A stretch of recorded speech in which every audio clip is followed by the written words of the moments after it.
आपल्यासोबत मंत्री गिरीश महाजन आहेत। साहेब, तुम्ही आज आलेला आहात, दादांसोबत तुम्ही मंत्रिमंडळात काम केलेले आहात, अनेक आठवणी आहेत तुमच्या।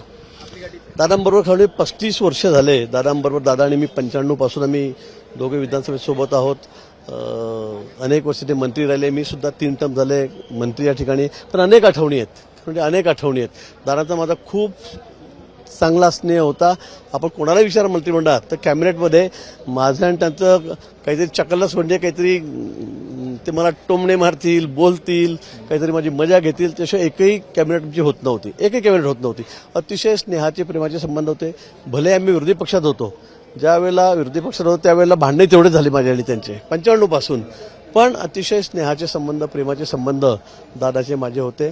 परवाच्याच कॅबिनेटमध्ये त्यांनी माझी खूप म्हणजे मजा घेतली असं म्हणेल मी। ओढले पण टांग ओढायचं, विधानसभेत सुद्धा बघायचं की तुमची आणि दादांची जुगलबंदी झाली। विधानसभेमध्ये सुद्धा आमची जुगलबंदी चालायची। मला दादाप्रमाणे काहीही बोलायचं, खरं म्हणजे अगदी बिनतोड बोलायचे। मी तर अनेक वेळा दादा दादा आपण विधानसभेत आहोत, पण दादा कुठे कंट्रोल करत नव्हते। पण अतिशय चांगले प्रेमाचे, स्नेहाचे संबंध आमचे या ठिकाणी होते। पण आज दादा गेल्यामुळे खूप मोठी क्षती महाराष्ट्राची झाली आहे।